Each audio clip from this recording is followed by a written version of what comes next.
Hello friends, welcome to our YouTube channel. In this video I am gonna tell you about how to fix charging issue in your Vivo smartphone. First, if you are charging with a cable, if the charging cable is broken, you have to check it. If your adapter is not working, you have to connect with another phone and check it if it is working properly or not. And if you are playing games while charging, so it will slow down your charging process also, so don't charge while playing games. Then you have to go to the settings, and here it is battery. Tap on the battery.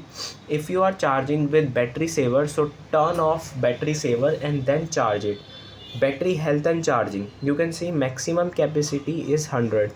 If it is low, your battery needs to be changed. I hope you like this video. If you like this video, then subscribe to our YouTube channel for more helpful tips and tricks videos. See you next time.